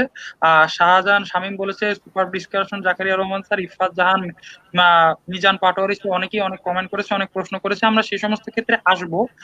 তার আগে একটি বিশেষ জিনিস নিয়ে জানতে চাচ্ছি যে এই যে আইটি উন্নয়ন হচ্ছে স্যার এই বিজনেস ক্ষেত্রে, আমরা যেহেতু বিজনেস বা ইকোনমিক বিষয় নিয়ে নিউ নর্মাল নিয়ে কথা বলছি, এই নিউ নর্মাল কিন্তু শুধুমাত্র আমরা যদি ধারণা করি যে ব্যবসায়িক বা অর্থনৈতিক ক্ষেত্রে, তা কিন্তু নয়। আমরা স্যারদের আলোচনা থেকে বুঝলাম যে মাইন্ডসেটেও বেশ কিছু পরিবর্তন আসছেও আনতে হবে। যদি আইটি উন্নয়নের পাশাপাশি নতুন বিজনেস মডেলও কিন্তু স্যার আমরা বর্তমানে আসছে দেখছি, এবং এই সমস্ত মডেলের ক্ষেত্রে কিন্তু ব্যবসায়িক প্রতিষ্ঠানগুলো বর্তমানে মুনাফা অর্জন করাই মূল লক্ষ্য নয়, সামাজিক বৈশ্বিক দায়বদ্ধতা এখন গুরুত্বপূর্ণ স্থান দখল করছে। আর এই সমস্ত এই দায়বদ্ধতা গুলোর থেকে আমরা ভিন্ন মাত্রিক ট্রেডিশন আসতে দেখছি। তো এই সমস্ত ট্রেডিশন বিষয়ে আমরা জানতে চাচ্ছি, বা এই যে চেঞ্জ গুলো, এই ব্যবসা প্রতিষ্ঠানের যে এই যে চেঞ্জ গুলো, মাইন্ডসেট চেঞ্জ আসছে, এই বিষয়ে স্যার আমরা জানতে চাচ্ছি। প্রথমেই জাকারিয়া রহমান স্যারের কাছে যেতে পারি। আচ্ছা, খুব ভালো, ধন্যবাদ হুমায়ুন আসকারী। আসলে রুবায়েত সাহেব যেটা বলছিলেন একটু আগে, সেটা হলো যে আমাদের যে সোশিও ইকোনমিক কন্ডিশন, সেই সোশিও ইকোনমিক কন্ডিশনে বর্তমানে যে অবস্থাটায় আছি আমরা, বা আমাদের যেভাবে চলছে, উনি একটা এক্সাম্পল দিলেন যে আমাদের কর্মচারী বা লেবার, তাকে এনেছি আমি 8 ঘন্টা কাজ করবে এবং আমার সামনে ফুল টাইম কাজ করবে, সেইটা। তো এইটার ক্ষেত্রে আমি আরেকটা উদাহরণ দিই, সরকারি ক্ষেত্রে আসি। আমার ওয়াইফ আর কি সরকারি চাকরি করে। তো উনি হচ্ছে যে তার যে জব নেচারটা, সেটা বিচারিক কাজ। তো গভর্নমেন্ট ভার্চুয়াল কোর্ট ঘোষণা করলেন। এখন আসলে ভার্চুয়াল মানে কি, যখন আজকে যেই আমরা এই যে স্ট্রিমিয়ার্ডে যে টক শোটা করছি, this is actually virtual. Rubayet সাহেব তার বাসায় আছেন, আমি আমার বাসায় আছি, হুমায়ুন রশিদ আসকারী তার বাসায় আছে, তাই তো? আমি তো বুঝি ভার্চুয়াল বলতে এটা, কিন্তু actually what is happening in the courts, জাজ সাহেবদেরকে অফিসে যেতে হচ্ছে, ডিস্ট্রিক্ট জাজ হোক বা যে কোনো জাজ, উনাকে যেতে হচ্ছে কিভাবে, বলছে ডিস্টেন্স মেনটেন করতে, কিন্তু উনার দরকার ড্রাইভার, উনার গানম্যান, উনি যে, আর যেহেতু কেস বা বিচারিক কাজ করবেন, এত বড় বড় নথি, 100 পৃষ্ঠার পর্যন্ত নথি আছে, সেই নথিটি একজন পেশকার তার সামনে ধরবেন, সামনে উকিল সাহেবরা শুধু কি করছেন, তাদের চেম্বারে বসে তারা অনলাইনে উকিল সাহেবের কাছে বলছেন যে এই ফাইলটার এই sir. So this is not virtual, partial virtual. একটু আগে যে কথাটা বলছিলাম যে লিমিটেড পিপলস কন্ট্যাক্টে আপনি কাজ করুন, আসলে ভার্চুয়াল না। তো যে কারণে যে এই আমরা কিন্তু পুরোপুরি, আমরা যে এই যে হুমায়ুন রশিদ যেটা প্রশ্ন করলেন, যে আমরা যে মডেলের কথা চিন্তা করছি, মডেল আছে, মডেল চলছে বিভিন্ন দেশে, আমি আজকেও বলবো মডেলের কথা, কিন্তু আমাদের বাস্তবতা কি অবস্থা? আমি যদি ইউনিভার্সিটি পর্যায়ে কথা বলি, আমরা সবাই ইউনিভার্সিটির সাথে জড়িত, আমি পাবলিক ইউনিভার্সিটিতে আছি, আপনারা প্রাইভেটে আছেন। তো আমাদের শিক্ষামন্ত্রী কিন্তু প্রথম থেকে খুব জোর দিয়ে বলেছেন যে আপনারা অনলাইনে আসুন, অনলাইনে আসুন, সেই স্কুল থেকে শুরু করে। তো আমি তো দেখছি সরকারি স্কুল এবং ইভেন সরকারি কলেজ, আমার ইভেন প্রাইভেট কলেজগুলো এখন চমৎকার ভাবে কিন্তু তারা ফেসবুকে পোস্ট দিচ্ছে, তাদের ক্লাস দিচ্ছে। আমরা কিন্তু পাবলিক ইউনিভার্সিটি সেই পর্যায়ে যেতে পারিনি। আমাদের যেহেতু বিশ্ববিদ্যালয়ে অটোনমি আছে, আর আমরা সেভাবে শিক্ষকদেরকে, কারণ শিক্ষকরা অনেকে রিমোটেস্ট জোনে আছে, তো তাদেরকে আমরা বাধ্য করাতে পারিনি। বললো যে কোনো ভাবে আপনি সংযুক্ত থাকেন। আর আমরা তো বাঙালি জানেনি যে সুযোগ পেলেই এক্স থিওরি না ওয়াই থিওরি।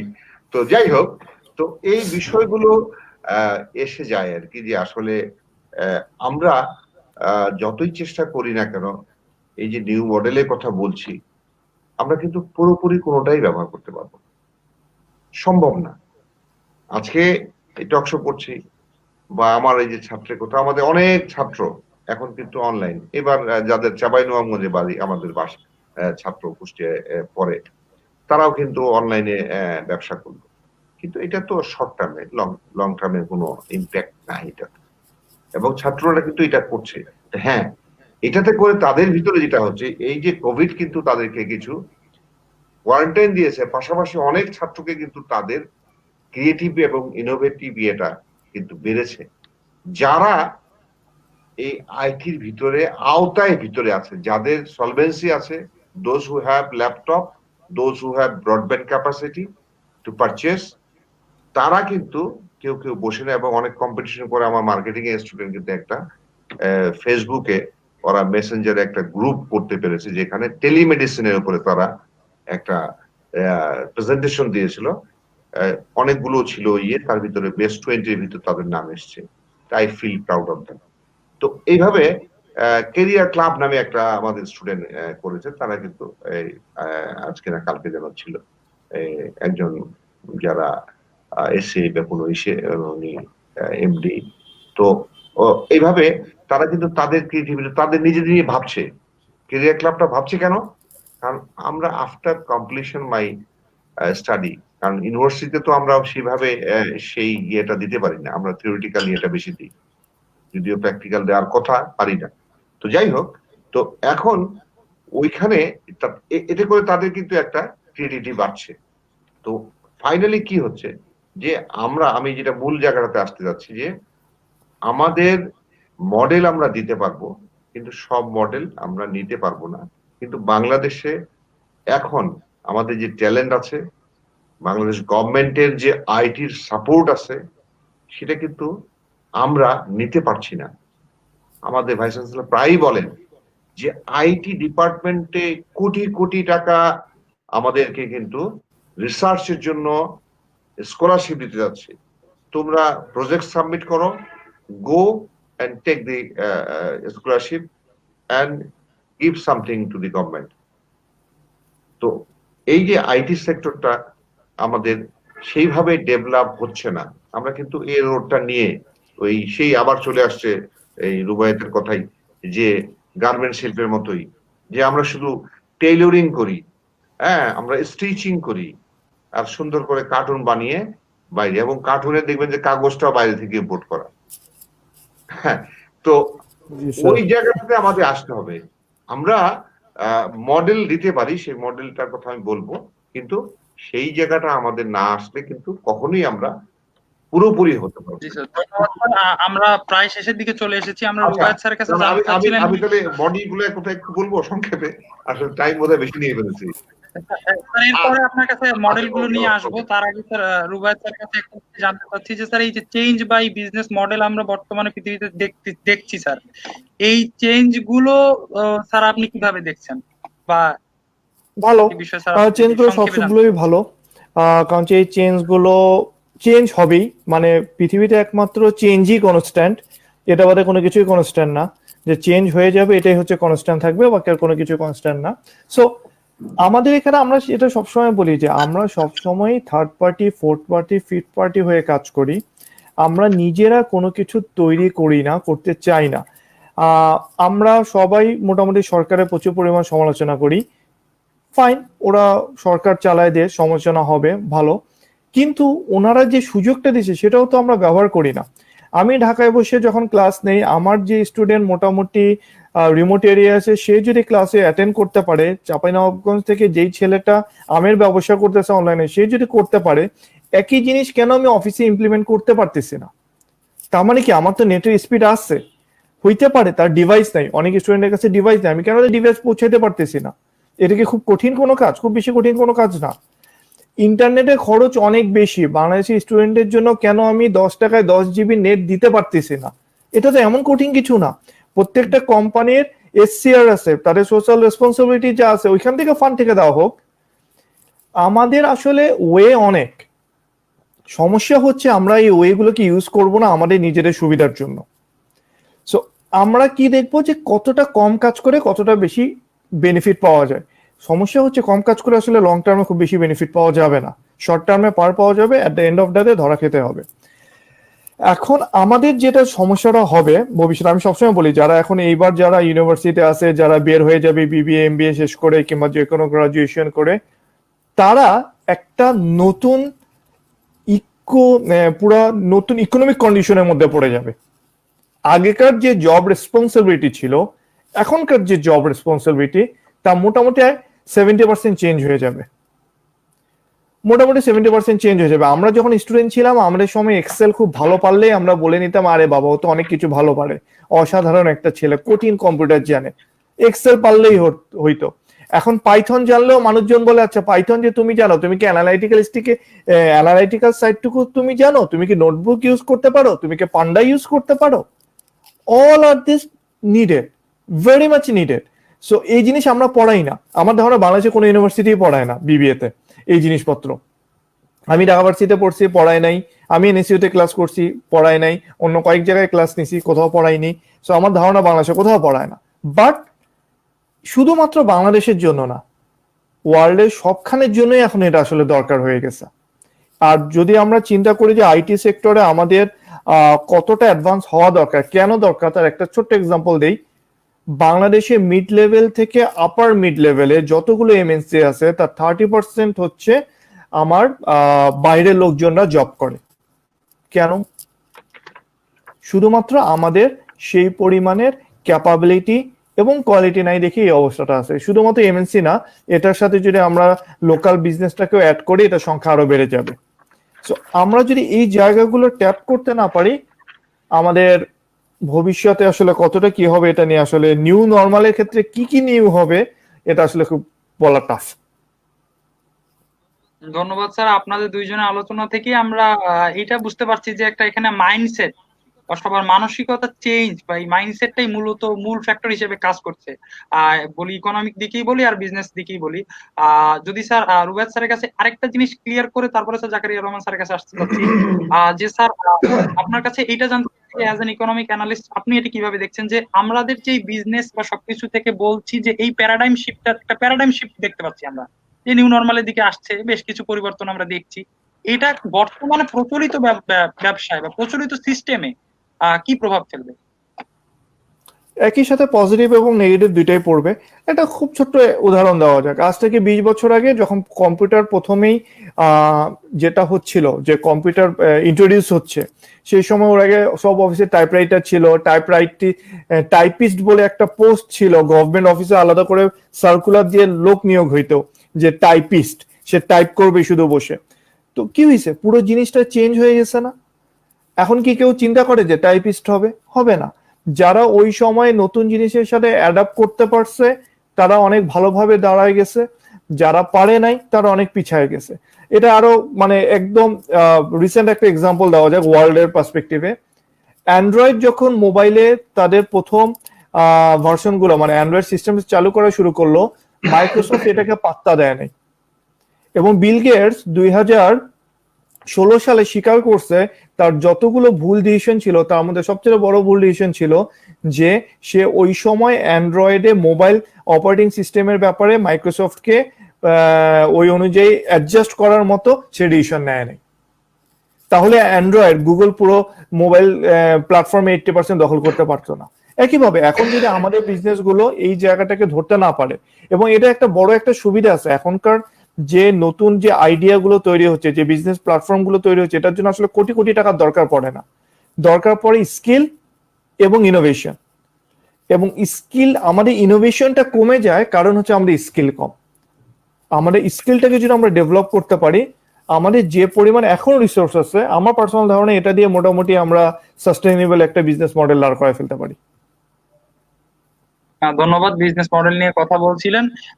তাহলে স্যার আমরা বুঝতে পারছি এই সমস্ত স্কিল গড়ে তুলতে হবে আমাদের মাঝে, এবং প্রত্যেকের মাঝে একটা কোর কম্পিটেন্স যদি আমরা ডেভেলপ করতে পারি যে জনগণের মাঝে আমাদের জনসম্পদে আমরা রূপান্তর করতে পারবো। এ নিয়ে আমাদের সরকারও বেশ কিছু উদ্যোগ নিয়েছেন।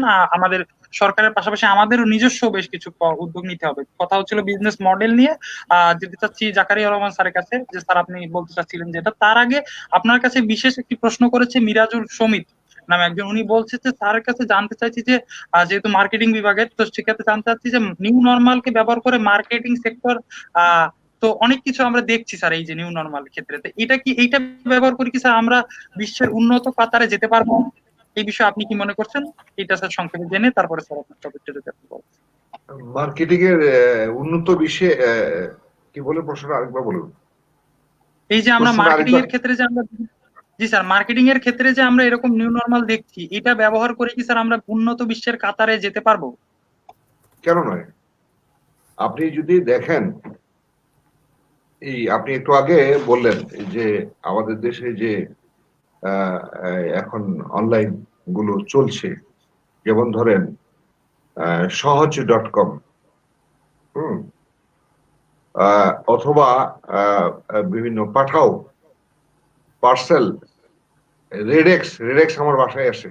তো এখন এই যে এছাড়াও আরো বিক্রয়.com, অনেকগুলো। আমরা কিন্তু এখন না, এটা কিন্তু বেশ আগে যখন আইটি আমাদের ডেভেলপ করেছে, আমরা যখন টেকনোলজিতে ইকুইপড হয়েছি, হ্যাঁ, বা আপনি ইন্ডিয়াতে যান বা বিভিন্ন দেশে যান, এই যে ওলা অথবা এখানে আরেকটা কি যেন ছিল ভুলে গেলাম, এই যে ট্রান্সপোর্ট সার্ভিস, তো Uber. সেগুলো তো সাকসেসফুলি চলছে, রান করছে না? তো সেটা যদি হয় তাহলে একটা সময় আমরা তো ব্র্যান্ড কখন পাই? ব্র্যান্ড ইমেজ তো আর একদিনে আসে না। আপনার কাজ দিয়ে, আপনি কোয়ালিটি দিয়ে, আপনার পারফরমেন্স দিয়ে আপনি একটা যখন পর্যায়ে আসেন তখন আপনি চেনেন। এক সময় সিম্ফনিকে মানুষ ব্র্যান্ড ইমেজ দেয়নি, স্যামসাং পেয়েছে, তাই না? তাহলে সিম্ফনি আসছে। ইভেন এখন দেখেন মিডল ক্লাস গ্রুপে আমাদের দেশে যে কি কোম্পানি, যে দেশি কোম্পানি যেটা ওয়ালটন, ওয়ালটন। হ্যাঁ, তো এরা আস্তে আস্তে ব্র্যান্ডিং এ আসছে না? অনেক দেশি কোম্পানি ভাবে ব্র্যান্ডিং এ আসছে। ঠিক সিমিলার ওয়েতেই যে আমরা, যেমন আমি নিজে, আমরা তো যে সময় পড়াশোনা করেছি আজকে 30 ইয়ার্স আগে আমাদের শেষ হয়ে গেছে পড়াশোনা, শুরু করেছি 90 সাল থেকে। তো at that time we didn't see any computer. What is computer? We didn't see any mobile phone. Phone তো অনেক পরের বিষয়। তো আমরা 95 এ প্রথম কম্পিউটার দেখলাম আমি, মানে দেখলাম বলতে অপারেটিং করা ভয় লাগতো সুইচ অন করতে, হ্যাঁ, কিন্তু এখন কিন্তু আমি নিজে শিখে এই যে আপনাদের সাথে কথা বলছি, এটা কিন্তু আমাকে কেউ শেখায়নি, আমার ভিতরে ছিল, যেহেতু আমি শিক্ষকতা করি। আমাকে এখন নাহলে বলবে আউটডেটেড শিক্ষক, ওল্ড হ্যাকার্স, তাই না? বলেও হয়তো। তারপর আমি চেষ্টা করি যে অ্যাটলিস্ট রুবাইদের মতো ইয়াংদের আমি তো ওই লেভেলে আসতে পারবো না। আমাদের যে তার ভিতরে আপনার যদি চেষ্টা থাকে আপনি কিন্তু সে জায়গায় যেতে পারবেন। তো এখন যে কারণে আমি বলছি যে মার্কেটিং এ অবশ্যই সুযোগ আছে। আমাদের ছাত্ররা, এখনকার জেনারেশন অনেক বেশি, তারা ট্যালেন্টেড, অনেক ফাস্ট। যেমন আমি আমার ছেলেকে দেখি, বাংলা আমি টাইপ করতে পারি না, ও ওই যে কি বলে একটা অ্যাপস আছে, এই যে অভ্র। অভ্র, সে 10 মিনিটও লাগে সে একটা টাইপ করে দেয় আমাকে A4 সাইজের এক পেজ। তো I am happy with him. এটা হচ্ছে যে বর্তমান জেনারেশনে, এবং তারা যে লেভেলে কথা বলেন, হ্যাঁ, সিনেমা দেখে বা তার যে পোস্ট দেখি, ওর ধার কাছে আমি নাই এখন। তো সেটাকে প্রপার ইউটিলাইজ যদি করতে পারি আমরা যদি জায়গাটা পাই, আমাদের হয় কি আমরা জায়গা দেই না, সিনিয়ররা জায়গা দেই না। আমাদের যারা বাংলাদেশে দেখবেন যে বেশিরভাগ যারা ইন্ডাস্ট্রিয়ালিস্ট, বিশেষ করে আমাদের country originated, most of them they haven't any education, even BBMB তো নাই, এমনি দেখা যায় এসএসসি এইচএসসি পার অথবা আপনি এক্সাম্পল নেন আকিজ গ্রুপ, আকিজের হিস্ট্রি দেখেন, যিনি হচ্ছে বাড়ি থেকে পালিয়ে শিয়ালদাতে গিয়ে ফল বিক্রি করেছেন, ইটে মাথা দিয়ে ঘুমিয়েছেন প্ল্যাটফর্মে, কিন্তু উনি কিন্তু এখন মানে শত শত এমবিএ পড়ছেন, মানে বা ওনার কোম্পানি। আপনি এখানে বিআরবি কেবলস আছে কুষ্টিয়াতে, মজু সাহেব, তো বিআরবি কেবলস এর মালিকেরা, এদের হার্ডওয়্যার বিজনেস ছিল, তারা কিন্তু আজকে not only Bangladesh, internationally branded BRB নামে। জি স্যার, আমরা বুঝতে পেরেছি স্যার। আমরা মন্ত্রমুগ্ধের মতো শুনছি, কিন্তু সময়ের মানে প্রায় শেষ মাস্টার মানুষ তো ক্লাস নেওয়া শুরু করলে আসলে ভালোই লাগে, মনে হচ্ছে ক্লাস দিচ্ছি। স্যার আপনি বিজনেস মডেল নিয়ে যেটা বলতে চাচ্ছিলেন স্যার, যদি সংক্ষেপে বলেন স্যার। আসলে মডেলে উন্নত বিশ্বে যে জিনিসগুলো বলছে সেই জিনিসটার কথাই বলতে চাচ্ছি। আসলে বর্তমানে রুবেল বলেছে যে আমাদের দেশে যে সমস্যাগুলো আসবে, যে চ্যালেঞ্জ গুলো, যেমন আমরা এই চাকরি বাকরি একটা বড় সমস্যা হবে, টাকা সমস্যা, ছোট কোম্পানিগুলো কিন্তু এখন চলতে পারছে না, গভর্নমেন্ট তাদেরকে সাপোর্ট দিতে হবে তাদের সাস্টেইন করার জন্য, তাদের লস পুষিয়ে নেওয়ার জন্য। আর পাশাপাশি টেকনোলজির কথা যেটা বলছিলাম, সেই টেকনোলজির বিষয়টাকে আমাদের গুরুত্ব দিতে হবে। টেকনোলজি ছাড়া আমরা কিন্তু নিউ নরমালে এসে আমরা কিন্তু আর চালাতে পারবো না। ওই যে বললাম যে ব্লেন্ডেড হতে হবে, সবাইকে আমরা একসাথে নিতে পারবো না, কিছু দূরে রাখতে হবে। সেই কারণে কি দরকার লাগবে আমাদের, যে আমি কিছু পয়েন্ট আউট করেছিলাম, যেমন হচ্ছে যে রিমোট ক্ষেত্রে, যেমন আমি কিন্তু এখন চাই, আমরা কি চাই, আমি গ্রামে গেছি, আমার ওয়াইফাই থাকবে, সেখানে আমি নেট অ্যাক্সেস পাবো, সেখানে আমি আমার প্রয়োজনীয় কাজ সারব। কোম্পানিগুলোর ক্ষেত্রেও কিন্তু আমি অনেক আগে এখানে ব্রিটিশ আমেরিকান টোবাকো কোম্পানির ফ্যাক্টরি আছে এখানে কুষ্টিয়াতে, তো ওখানকার যে দায়িত্বপ্রাপ্ত কর্মকর্তা আমার পরিচিত ছিল, তো ওনার সাথে গাড়িতে একদিন ঢাকা যাচ্ছি, তো উনি দেখছি তখন, মানে এটা ধরেন অ্যাটলিস্ট 15 ইয়ার্স ব্যাক কথা বলছি আর কি, তো উনি দেখি মোবাইল অন করে, না তখন মোবাইল তো ছিল না, তখন ল্যাপটপ, ল্যাপটপ বা নোটবুক এই জাতীয় ওদের কোম্পানি ইন্টারনাল ডিভাইস, মানে ইন্ট্রানেট ফ্যাসিলিটিস, এটা সম্বন্ধে আমার আইডিয়াই ছিল না। তো বললাম যে কি করলেন, বললো যে আমাদের এটা হচ্ছে ইন্ট্রানেট সিস্টেম, আপনি যেখানে যান না কেন বিশ্বের, কাজ বন্ধ থাকবে না। আমার কাছে একটা নোট আসছিল, সেটা আমি আমার কমেন্ট লিখে পাস করলাম। তো সেটা কিন্তু 15 বছর, যেহেতু ব্রিটিশ আমেরিকান টোবাকো কোম্পানি, তাদের কাছে টেকনোলজি ছিল, সেই টেকনোলজি বা সেই রিমোট থেকে যাতে আমি কাজ করতে পারি, আমাকে যে কোনো জায়গায়, আমি ঘরে বসে হোক, আমি বাড়িতে গেলাম, যেমন আমি আমার টিচারদের বললাম বা ছাত্রদের বললাম, এই যে বাবারা অনলাইন ক্লাসটা আমরা নিচ্ছি, তোমরা হয়তো বিরক্ত হচ্ছ, কিন্তু আমি তো প্রিপেয়ার হয়ে যাচ্ছি, আমারটা আমি যদি ভিডিও করি, এটা কিন্তু আমি টিচারদের বলেছি, একবার করলে কিন্তু এটা রেকর্ডেড হচ্ছে, পরবর্তীতে কিন্তু আপনার আর করতে হবে না, তাই না? তো এখন আমি যদি ধরেন ঢাকা গেলাম কোনো কাজে, কোনো একটা ইউনিভার্সিটিতে গেলাম বা রাজশাহীতে গেলাম, ক্লাসটা মিস হলো, আমি ওদেরকে ডিক্লেয়ার করে দিলাম যে আমি রাত 10টায় তোমাদের একটা ক্লাস নেব, তাই না? তো এইভাবে এই যে আমাদের প্যান্ডামিক যে লার্নিং গুলো দিয়ে যাচ্ছে, এটা কিন্তু আমরা নিউ নরমালে গিয়ে উই ক্যান ইউজ ইট, এবং পুরোটা আমরা তখন কিন্তু আমরা নিজেরাও বলবো যে ঠিক আছে 15 মিনিট ক্লাস নিলাম, বাকিটা রাতে তোমাকে ভিডিও আপলোড করে দেব গুগল ক্লাসরুম সম্বন্ধে। আমি অনেকগুলো আমি সফট স্কিল আবার বাড়লো আর কি এই প্যান্ডামিকে। এই যে আজকে হুমায়ুন রশিদ আমাদের শেখালো যে এই স্ট্রিমিয়ারটা, তো এইভাবে প্রতিদিন, কয়েকদিন আগে একটা ইন্ডিয়াতে কেস রাইটিং এর উপর ছিল, সেখানে এই যে কি টিম টিম যে একটা আছে সেটা, তো রিমোটের বিষয়টা আসছে, আর সবচেয়ে বেশি যেটা আসবে যে সিকিউরিটির বিষয়টা, সাইবার সিকিউরিটি। এবং এই সাইবার সিকিউরিটিটা আপনাদের এখন দেখেন, এই সাইবারটা সব জায়গায় ব্যবহার হবে, hospital, health care, manufacturing, government, সব জায়গায়। তো এখন ওয়ার্ল্ডে কিন্তু বেশি বেশি বড় বড় কোম্পানির ক্ষেত্রে বলা হচ্ছে যে Sony network, target, banner health network, এইভাবে ডিফারেন্ট তাদের অপারেশন ফায়ারওয়াল, তো এই জাতীয় জিনিসগুলো আছে, যেগুলো হচ্ছে এই যে আমি যদি রিমোট থেকে কাজ করতে চাই, তাহলে কিন্তু সিকিউরিটি আমাকে দিতে হবে, সেই সিকিউরিটি না দিলে কিন্তু হবে না। আমরা বুঝতে পেরেছি স্যার। আমরা এইভাবে আর কি আপনার টাইম হবে। হ্যাঁ হ্যাঁ, ওকে, তো মূল বিষয়টা সংক্ষেপে স্যার করার জন্য স্যার আমরা আপনার কাছে আরেকবার একটু স্যার সংক্ষেপে আপনার কাছে আসবো আবার। তার আগে রুবায়েত স্যারের কাছে একটু যেতে চাই যে শেষ পর্যায়ে চলে এসেছি স্যার, আপনার শেষে কিছু কথা শুনতে চাচ্ছি, তার সাথে একটি প্রশ্ন দিয়ে জানতে চাচ্ছি স্যার, একজন প্রশ্ন করেছে আপনার কাছে যে শেষে যে আপনি বলছিলেন যে আমাদের এই মানসিকতা চেঞ্জ করতে হবে, সেলফ প্রডিউস করতে হবে। আপনার দুইজনেরই কথা বলছেন, জাকারিয়া রহমান স্যারও বলছিলেন যে আরেকজনের প্রোডাক্টের দিকে মানুষজন বেশি আগ্রহ হচ্ছে। তো যখন প্রডিউসাররা কিভাবে নিজের প্রোডাক্ট বাংলাদেশে সেলফ প্রডিউস জিনিস কিভাবে আগ্রহ করবে, যখন বায়ার্স পার্সপেক্টিভেই দেখা যাচ্ছে যে তারা বাইরের প্রোডাক্টসের দিকে বেশি আগ্রহী হচ্ছে বা বাইরের জিনিস বেশি চাচ্ছে, সেই ক্ষেত্রে সে কি করবে, এটা সে জানতে আচ্ছা, ব্যাপারটা কিন্তু এরকম না যে আমরা বাইরের জিনিসই বেশি চাচ্ছি। ওয়ালটন যখন ফ্রিজ বানানো শুরু করছে, তখন কিন্তু লোকজন ওয়ালটনেই গেছে।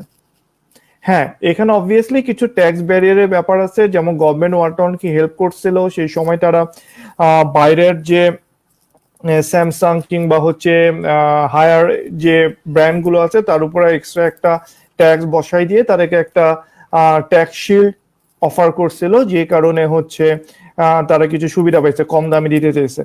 বাট এটা ছাড়াও বাইরের জিনিস বলতে আমরা কি বুঝতেছি? আমরা কোন জিনিস বাইরের চাচ্ছি? আইফোন, আমি কি এখন আইফোন বানাইতে পারবো না? বাংলাদেশ এখন আইফোন বানানোর টেকনোলজি নাই। এখন কসমেটিক্স এর ক্ষেত্রে যদি আসি, কসমেটিক্স এর ক্ষেত্রে আমি কি এখন কোনটা কসমেটিক্স ভালো চলে জানি, ম্যাকের কসমেটিক্স এর কোয়ালিটি কি আমরা বানাইতে পারবো? পারবো না। কিংবা হচ্ছে বডি শপের কসমেটিক্স আমরা বানাইতে পারবো? পারবো না। আমরা কি পারবো? আমরা যে জিনিসগুলো পারবো সেই জিনিসগুলো আমরা কেন বানাই না ঠিক মতো? বাংলাদেশে আপনি ঢাকা শহরে যে বলেন যে আমি খাঁটি মধু চাই, খাঁটি মধু কই পাবেন? কেউ জানে না। কেউ জানে না যে খাঁটি মধু আসলে কই পাওয়া যাবে, আদৌ যাবে কিনা। এই জায়গাটায় আমরা থাকি। আমরা বলি পদ্মার ইলিশ দিব। পদ্মার ইলিশ ঢাকা শহরে সবখানে পদ্মার ইলিশ বিক্রি হয়। পদ্মার ইলিশ চাই না বললে খুব টাফ হয়ে যাবে, দোকানদার দিতে পারবেন, এটাও তো পদ্মার ইলিশ। আসলে কয়টা? সো মেইন জিনিসটা হচ্ছে যে আপনি যে জিনিসটা নিয়ে ব্যবসা করতে চান সেই জিনিসটাকে, সেই ব্যবসার পয়েন্টটাকে আপনি আপনার জায়গায় সৎ থাকতে হবে, ওই জিনিসটাকে মার্কেটে নিয়ে আসতে হবে। আর আমি সবসময় বলি বায়ার ভালো জিনিস পাইলে, সেটা বাংলাদেশের হোক, সেটা ইন্ডিয়ান হোক, সেটা আমেরিকান হোক, সেটা ইথিওপিয়ার হোক, সে কিনবে। যদি সেটা তার প্রাইস অনুযায়ী অ্যাডজাস্ট হয় অবশ্যই কিনবে। সো যেটাই করা হোক না কেন আমাদেরকে মেইনলি এটাই করতে হবে, যেভাবেই হোক। যারা বলতেছে যে আমরা নতুন প্রোডাক্ট তৈরি করতে হবে, আমরা নতুন প্রোডাক্ট বলতে আপাতত আমরা এই কাজই করি যে প্রোডাক্টগুলো বাজারে অনেক ডিমান্ড আছে বাট বাইরে থেকে ইম্পোর্ট করে আনতে হয়, আমরা ট্রাই করি সেই জিনিসটাকে বাংলাদেশে ভার্সনে বানাইতে। দ্যাট উড বি ওকে। ধন্যবাদ স্যার।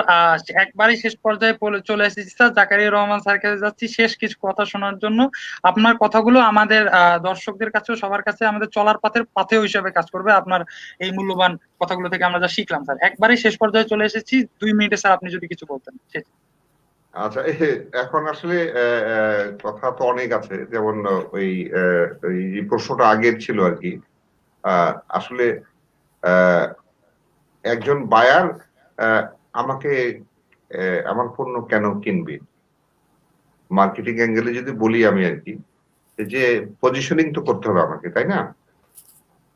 পজিশনিং এর ক্যাপাসিটিটা, পজিশনিংটা নিশ্চয়ই সবাই জানে কম বেশি, যেটা হচ্ছে যে বায়ারদের মনে জায়গা দখল করতে হবে। কি দিয়ে? আপনার তো চেহারা দেখে হবে না, আপনার গুণ দিয়ে। চেহারাও লাগবে, গুণও লাগবে, সব মিলিয়ে সেটা সম্ভব হবে। কিন্তু এই এই রুবায়েত যেটা বললেন যে সব জিনিস সবাই কেনে না, যারা আছে কি মাইন্ডসেটটা হচ্ছে আমি বাইরে জিনিস নেব, দেশে যতই ভালো পণ্য করুক না কেন। তো এটা আমাদের একসময় চেঞ্জ আসবে, এটা এর আগেও বলেছি। আর 3টা মডেলের কথা আমি বলেছি, 3টা চেঞ্জের জন্য 3টা জিনিসের আমি শেষ করব সেই কথা বলে, যেটা বলছিলাম আর কি কন্টিনিউশনের। অনেকগুলো ছিল, অনেক সংক্ষেপে বলি। যে একটা হচ্ছে যে গভর্নমেন্টের কথা আমি বলেছি অলরেডি। তো গভর্নমেন্ট ইন্টারভেনশনটা খুবই জরুরি, বিশেষ করে আমাদের মতো দেশে ব্যবসায়ীদেরকে, ইন্ডাস্ট্রিয়াল, বিশেষ করে যারা প্রান্তিক লেভেলে, যারা একেবারে কোনো মতো চলছে, তাদের দিকে নজর দিতে হবে, তা না হলে তারা কিন্তু শেষ হয়ে যাবে। আবার বলি যে গুরুমান আগেও কিন্তু বলেছিল যে আমাদের মিডিয়াম এবং লো লেভেলের যেগুলো গার্মেন্টস আছে তারা কিন্তু একেবারেই সারা জীবনের জন্য শাটডাউন হয়ে যাবে। তো যাই হোক, সেই জিনিসটা। আরেকটা হচ্ছে যে কন্টাক্ট ফ্রি ইকোনমি করতে হবে। এখানে আমরা 3টা জিনিসের কথা বলছি, যে জিনিসটা আমাদের সবচেয়ে বেশি দরকার এখন। যে ডিজিটাল কমার্স, যেটা আমরা সত্যিকার অর্থে ওই জায়গায় আসতে পারিনি, সেটা করতে হবে। টেলিমেডিসিনের যে বিষয়টি, এই যে বললাম যে আমাদের ছাত্র করেছে, একটা মডেল দাঁড় করেছে, যে মানুষ কিন্তু টেলিমেডিসিন করলো। ওই যে আমেরিকাতে বসেও কিন্তু এই কয়দিন আগে যে একজন ভদ্রলোক আসছিল, কি ডাক্তার নাম, যে যে ঠিক আছে ফোনে বললেন, কিন্তু আপনার সামনে আপনার মুখ থেকে কথাটা শুনতে চাই। এই যে মাইন্ডসেটটা, কিন্তু কিছু তো হবে। ছোটখাটো রোগের জন্য ফোনে আছে, ওকে। এখন কি হয়, ছোটখাটো রোগ হলেও কিন্তু আমরা একটা ডাক্তারের কাছে, সেই ঢাকাতে দেখেন কি অবস্থা, ঘন্টার পর ঘন্টা বসে থাকতে হয়। হয়তো আপনাকে শেষ পর্যন্ত 30 সেকেন্ডস বা 1 মিনিট টাইম দিল। তো এই জন্য টেলিমেডিসিনের বিষয়ে আপনাদের দিতে হবে, মানে যে জিনিসটা মেডিকেল ইস্যুর জন্য। আর অটোমেশনের যে বিষয়টা আমরা বলছি, যে অটোমেশনের বিষয়গুলো আসবে। এছাড়া সর্বশেষ যে কথাটা বলবো, যে এটা সব সময় বলি আমরা যে necessity is the mother of invention. প্রয়োজন আপনার নিয়ে যাবে আপনার জায়গা মতো। আপনাদের অডিট হওয়ার কিছু নেই। হ্যাঁ, মানে আমরা এক সময় এই সমস্যা থেকে উত্তরণ পাবো এবং এই করোনাও চলে যাবে। আমরা আরো একটু যোগ করি, যেমন আপনারা ভাবেন না কেন, এইডস এর কথা ভাবেন, যক্ষার কথা ভাবেন, চিকনগুনিয়ার কথা ভাবেন, পক্স এর কথা ভাবেন, এগুলো কি গেছে? যায়নি তো, আছে না? সেটার ভিতরে আমরা চলছি। তার মানে ভ্যাকসিন হোক আর না হোক, আমরা চলবো এবং নিজেকে রক্ষা করে চলবো। ধন্যবাদ। ধন্যবাদ স্যার। আমরা সেই আশার পথেই হাঁটতে চাই। একবারই শেষ পর্যায়ে এসেছি, শেষ কথা শুনতে চাচ্ছি রুবায়েত সায়মন চৌধুরী স্যারের কাছে। সবার আগে ধন্যবাদ হচ্ছে স্যারকে। জাকারিয়া স্যার অনেক সুন্দর করে অনেক কিছু বলেছেন, বিশেষ করে মার্কেটিং এর ডিটেলস গুলো।